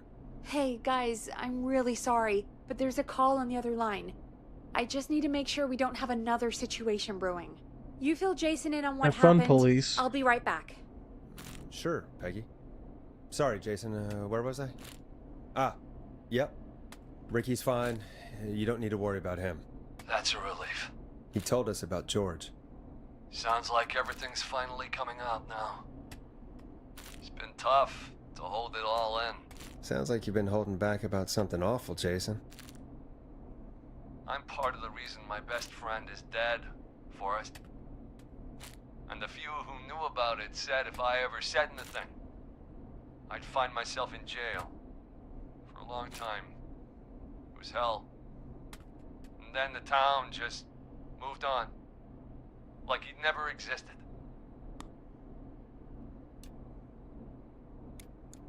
What happened that night? I went along with the stupid prank, that's what. Whistling night. Some of the guys on the football team had an idea for a way we could haze the newcomers. We decided to plan a party in the woods and have the Whistling Man crash it. It was stupid. We each had a role. I was the stabbed friend. At the party that night, I left the group for a second, met our Whistling Man, pretended to get stabbed in front of everyone. Started an almighty panic. Those screams. That was the last time I saw or heard George alive. How did George die, Jason? I don't know. I was playing dead. But when I heard her scream... Ricky mentioned a girl named Bean. Is that who you mean? Bean? Oh yeah. I guess George did call her that. Yeah. He called her Bean. I heard her again tonight, Forrest. Her name was... What? What happened? Are we still on air? You're part of it, Peggy. No, we're not. Seems like the power is completely gone. How do we get it back on? I don't, oh, we can use the emergency generator down in the basement. Reggie picked it up a while ago, in case we ever needed to do an emergency broadcast. An emergency broadcast? Emergency? You know, nuclear war, alien attack, broadcasting a serial killer's location to the top so we can end this nightmare. Fair point. It's in the storage area, in the far back corner, up on the wall. You might have spotted it earlier when you were digging around for all those tapes. It'll have a big red button. Just press that. Ooh, Rob Dell, you might be right. See you when you're back.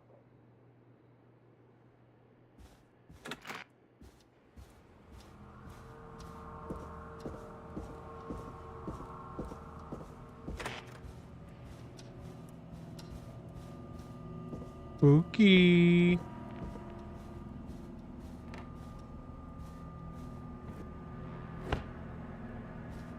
Look, George still looking good.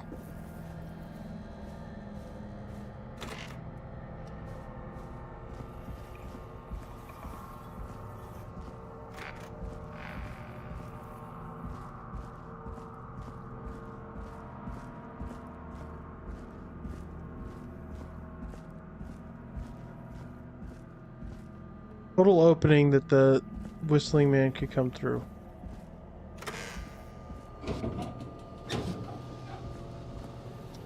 What did they say it was?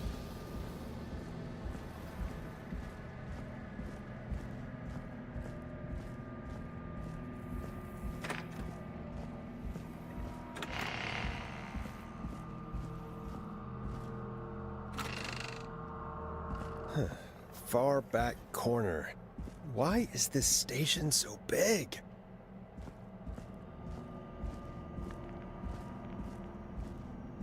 Far back corner. That must be it. Boom! We've got power. Yay. Uh-oh. The Whistling Man. I need to warn Peggy. Wrong way.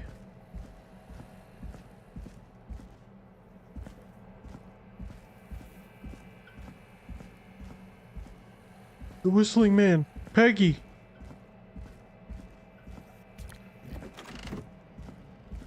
Peggy, are you there? Are you... Peggy! I need to get back upstairs. Peggy.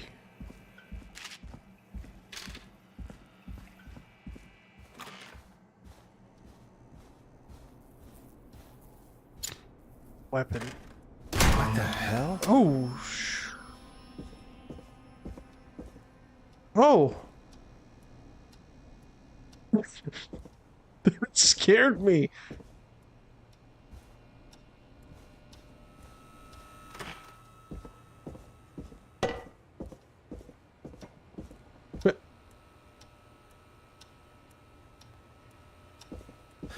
Peggy? no.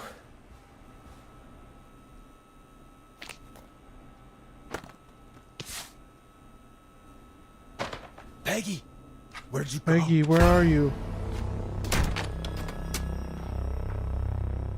What the? No way. Hey, my This can't be stuff! happening.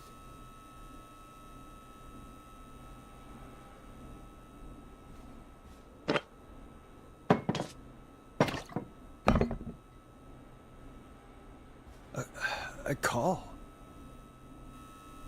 My stuff, man. Happy birthday, sis. Happy birthday, Peg. Did Dawn Now press the you're Peggy button? great Does and she want me to hit 8. it on my end? Love, M.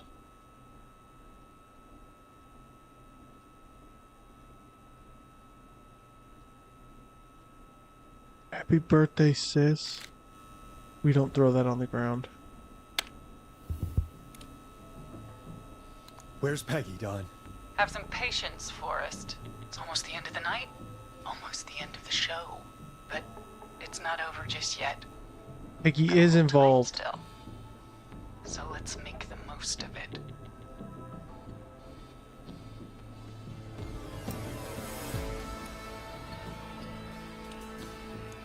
What do you mean? Make the most of it how? Well, Huh? I thought we'd end tonight's Whistling Man special with a special guest. The one who started it all. Let me take that out of your mouth and... You crazy bitch! Let me go! Teddy. Welcome to the air, Mr. Teddy Gallows Jr. Wait. It's all gonna come out tonight, Teddy. Your daddy and his money saved you 20 years ago. But even if he crawled out of his coffin with all the money in the world... Wait. Where the hell is Teddy? How are you talking to him if you're... M is just the letter Because I'm not there that with the you, guy said on the Forrest. phone before the power went out. Here with Teddy. That's And why he it's says where that is. suspicious. Well, he knows he'll get it. Wait, then... Who am I looking at?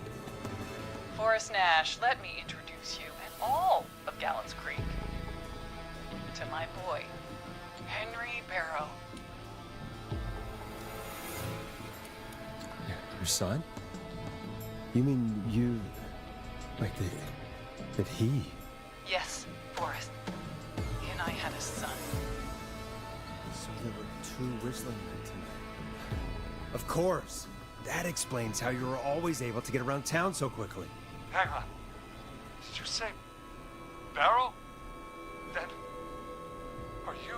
Let me just get this mask off. Damn uncomfortable thing. No wonder Mooney went crazy wearing this. There we go. Mooney? Marie Campbell? George's old girl. Oh. Well, it sure has Oh, been Mooney was the original years guy. since I last saw it. Oh, God damn it.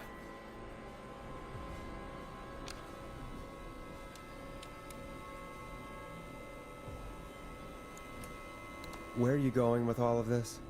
Everyone's gonna know now what Teddy did. He killed George that night. This night. 20 years ago. Listen to me. You... You're gonna talk when I talk to you. And not a moment before. Meanwhile, Forrest, I'm gonna give you the chance to talk. You're gonna help me reveal what really happened to George all those years ago.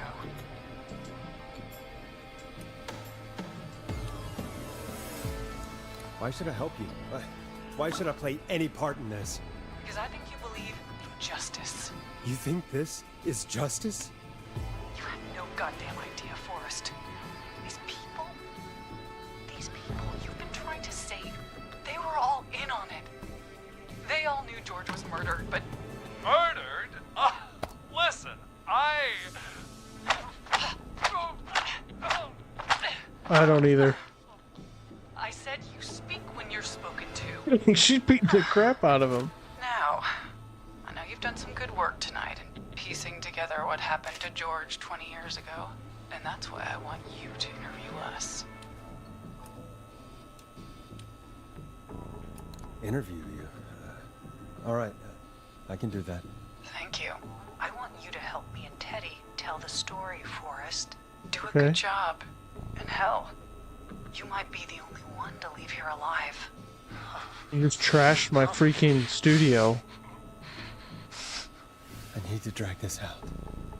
If I can buy Leslie time to get back to Gallows Creek, and if I can find out where Marie is, then this can end. Teddy, we'll start with you. Just, talk me through what happened that night. How did it start? How would I know? It was 20 years ago. Do you want to die, Teddy? Because if you don't start talking... Oh. What the hell? God damn it. Okay, Thank you. our first team party was coming up. Thank you. When I saw the date it was scheduled for, I had an idea for a way we could I'm trying to keep it prank clean. you guys.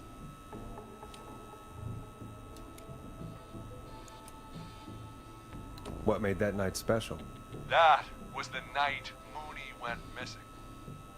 We couldn't pass it up. I was just surprised no one had ever thought to do it before. Wait. You mean this was the first whistling night? Keep talking, Teddy. We went up near Whistling Point. God, who was there? Me, Jason, and George, of course. But George didn't come alone. He brought Marie. And Roller Ricky, he was there too, wasn't he? Yes, Ricky was there too. Runner Ricky. Runner Wide Ricky. receiver. I helped him off the bottle, you know. Because I'm a decent man. Is that so? Yes, it is. He came apart one day. Some people do. He Where's had Peggy? some issues. Wasn't stable. I didn't want him to hurt his chances in life. So, I helped him keep himself together. You were afraid he would talk about that night, weren't you? Keep talking. About midway through the night, we put the prank into action. We looked up at the trees and saw Jason there. Bloody, like he'd just been stabbed. And the whistling man. Everyone ran, screaming. George and I and Ricky, we got left behind. But Ricky was in on it too. I know he was. He and Teddy were as close as anybody. Teddy must have told him the plan.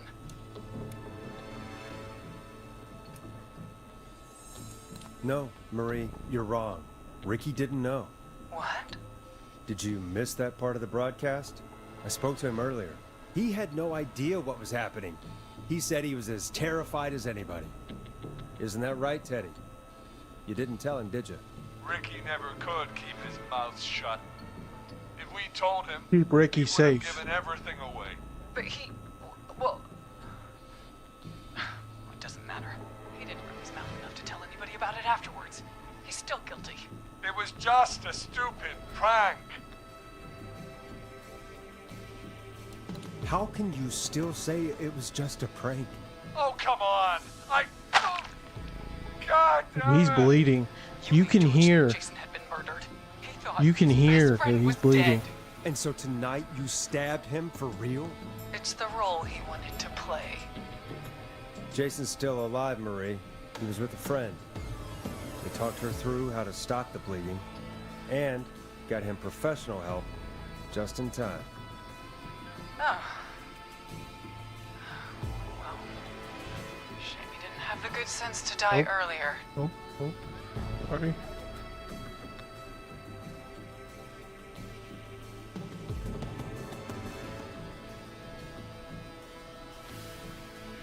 Sorry. He's gonna regret that. Enough about him. Me and George took off running, but somehow we got separated in the woods. I ended up near the bottom of Whistling Point, and when I noticed George wasn't with me, I panicked. And then, I don't know how he snuck up on me, but How did Peggy get around those Man grabs me. mousetraps? That was such I a scream, perfect and he starts setup. laughing. Telling me it's just a joke. I can stall for time here.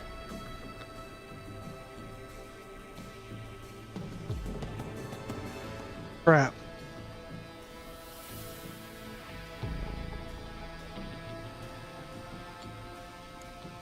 How did you feel in that moment? I felt like nothing was real. I felt small and confused. And Tell me what happened next. I suddenly recognized it was Chuck. Chuck Brody was the whistling man. Laughing away. But then he stops. And he's looking up at the top of Whistling Beer Point. bottle on the What door was he knob. looking at? Yeah, I know. I forgot to put that on there. Teddy, what happened next? Nothing. I mean, it was just Teddy? George fell off Whistling Point.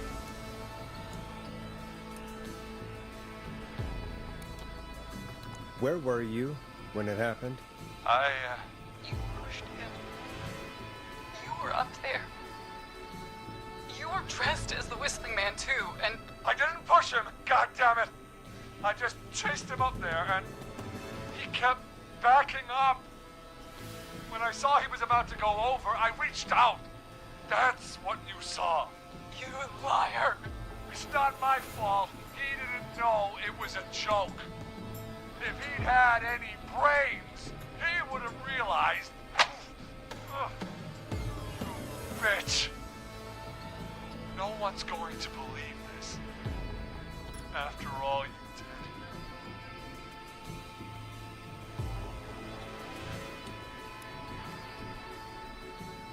If she's lying, why the cover-up? My future was at stake, Nash.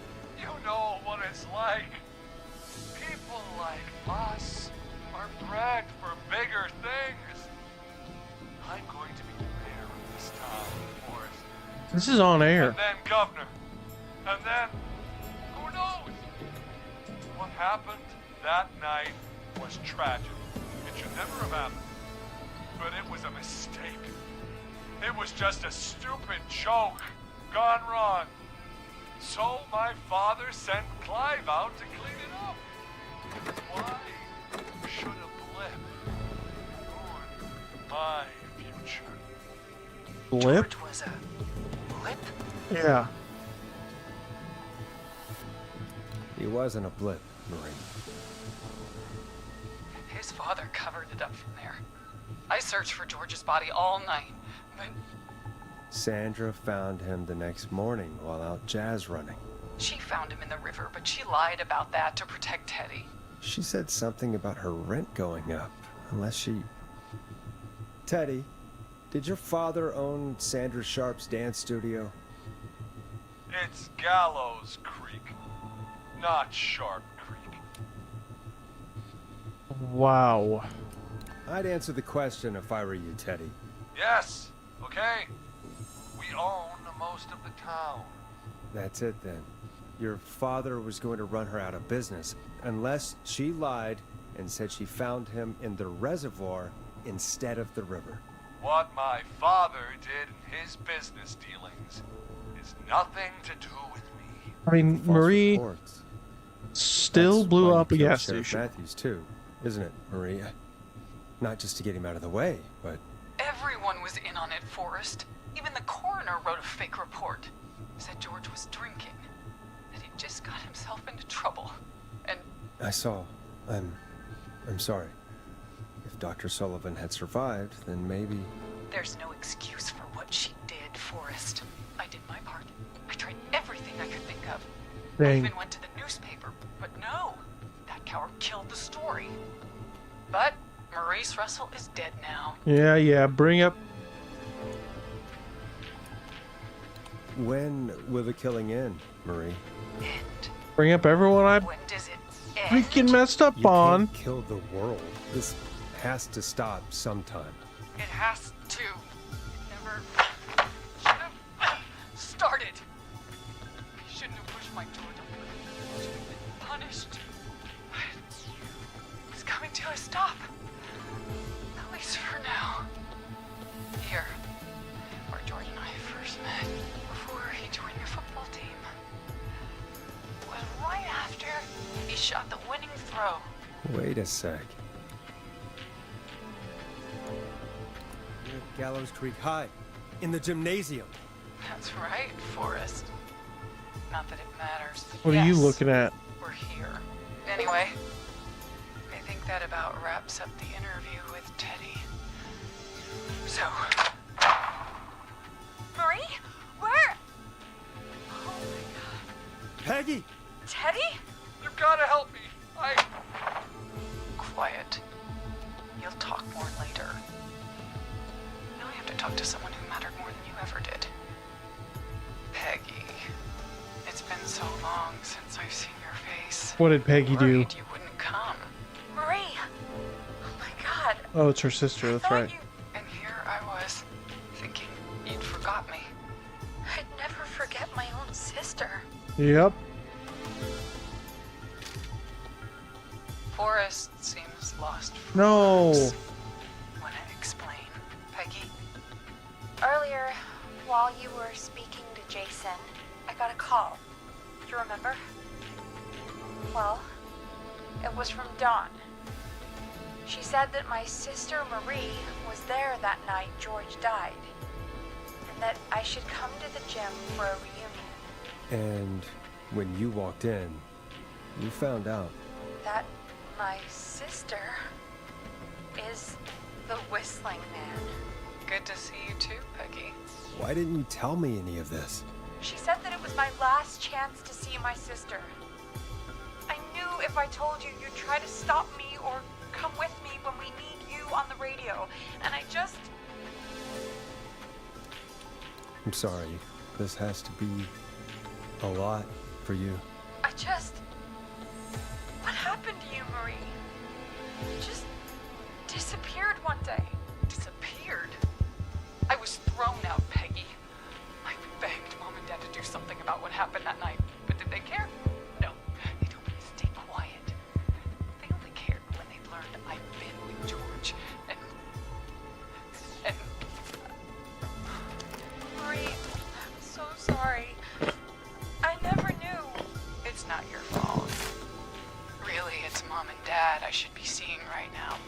But since they're dead and gone, well... I'll have to settle for the next best thing.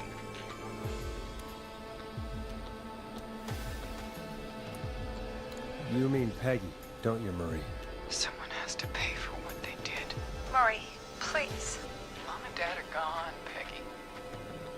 Besides, No, don't kill forgot me. Peggy. just like the rest, you forgot. Marie, Peggy never forgot about you. Keep your mouth shut. She kept a card from you. She kept it here on her desk. What card? The card you made me for my 8th birthday. See? Look. What does it say then? Happy birthday, Peg. Now you're great and 8. Love, M.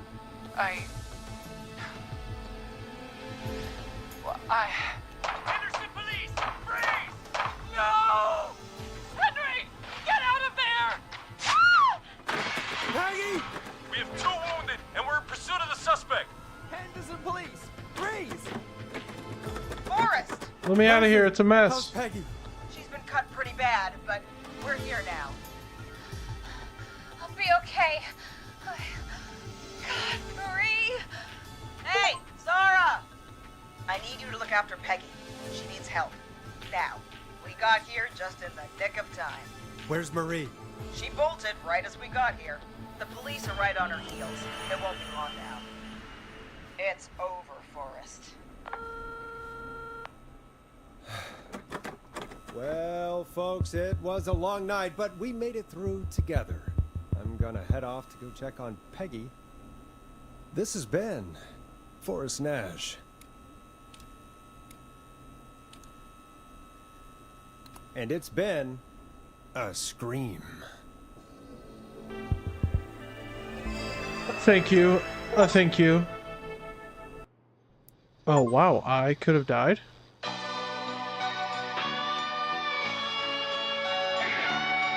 Those 4 poor souls.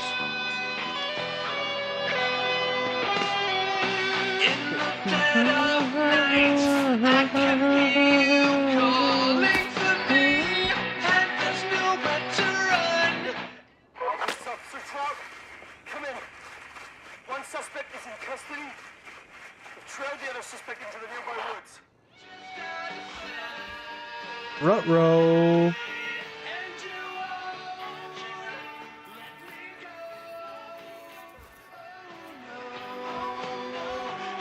GG's. Heck yeah.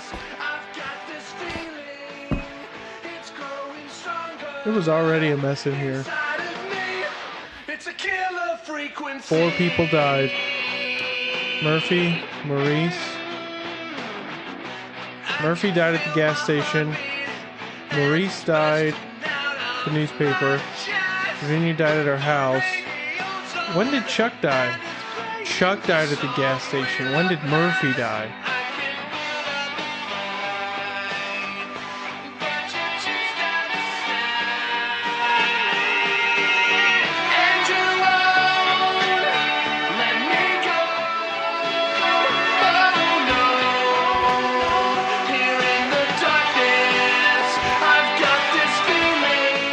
So loud.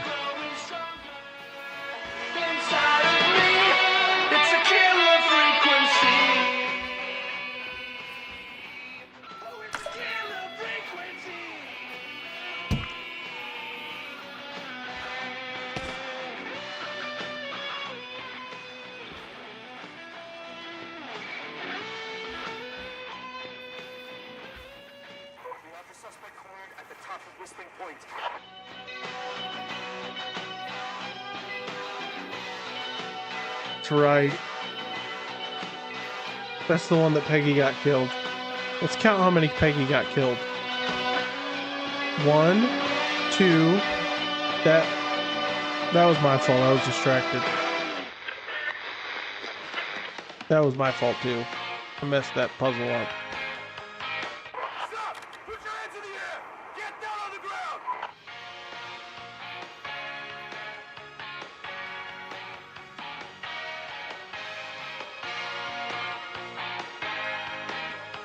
We never got to see Peggy's face. Don't move! Nobody else has to get hurt! We never really got to see anybody's face.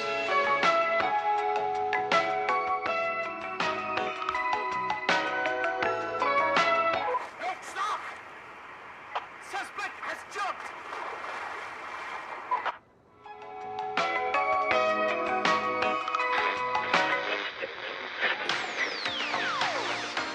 Officer Lugo, do you have a visual? Negative. No sign of the suspect anywhere.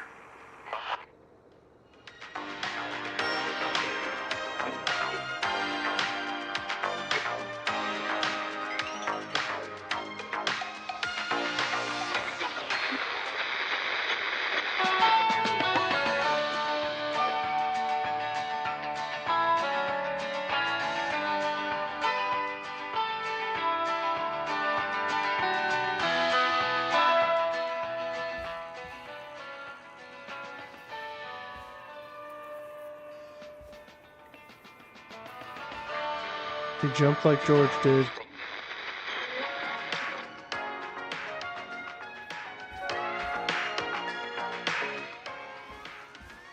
Oh, I'm done.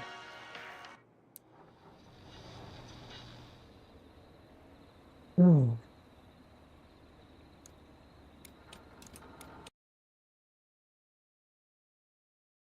GG's, everyone. We did it.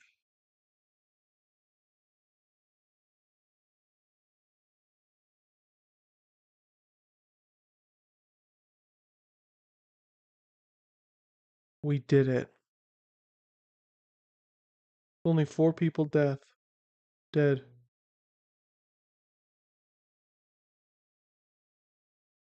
That's crazy.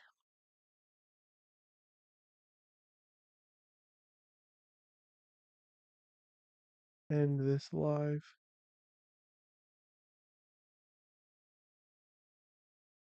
Oh. Wait, someone commented.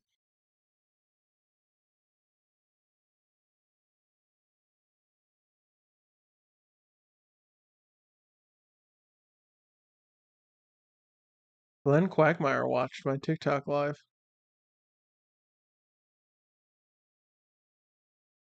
GG's. Let's see. Let's look at these achievements because we almost got all of them. Nobody survives the Whistling Man. Or save all Whistling Man targets. Play all radio ads. Forest Dash. Finish the game in under 4 hours with all callers surviving. Then there's 5 hidden ones.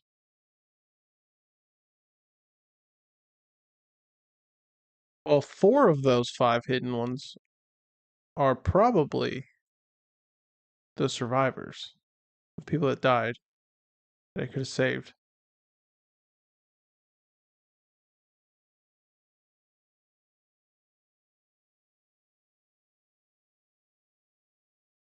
Very few people have the everyone or no one survives.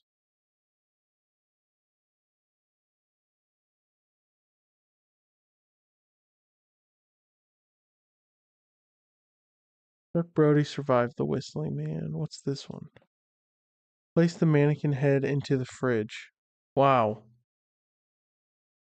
That's one of the hidden achievements.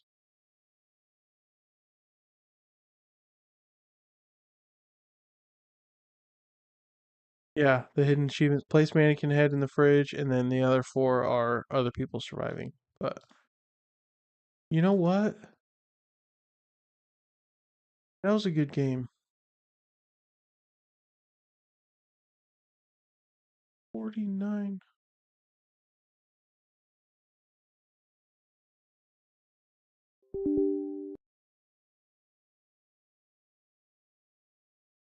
That was a good game. All right. I know, I should have. You know what the funny thing is? We just started watching the Jeffrey Dahmer show on Netflix with Evan Peters. Bader. Bader. Well, yes, the first season of Monster. Because we watched Monsters, which is the second season. Now we're watching Monster. See, I want to watch the Ed Gein one, but we're watching Monster first. Taylor hasn't seen Monster, the Jeffrey Dahmer story. And I haven't seen it since it came out, so.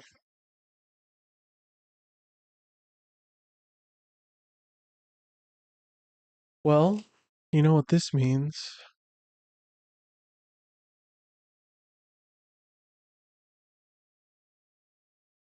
Adolescence? What's that on Netflix?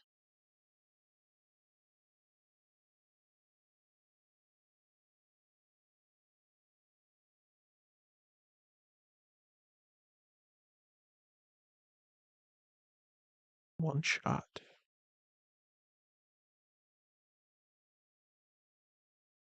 I have to watch that. That might have to go on our list.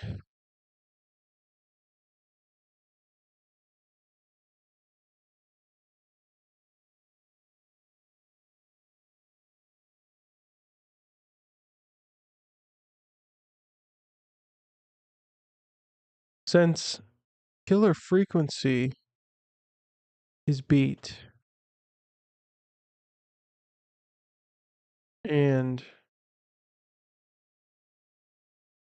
so is phobia, I think it's time for this.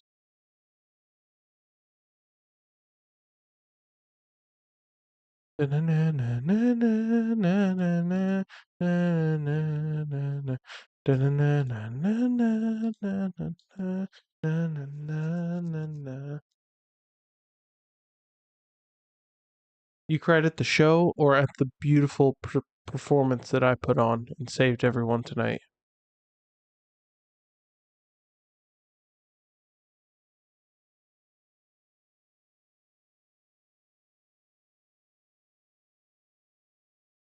Both. That's good. That's good. All right, fellas. Bedtime. GG's. Thanks for watching. Thanks for getting through my DJ gig. Yeah, that's it for today's lesson. What we learned is Sloth needs to come out of retirement and become a detective again as a Japanese schoolgirl in Silent Hill Ave. GG's. Good night, everyone.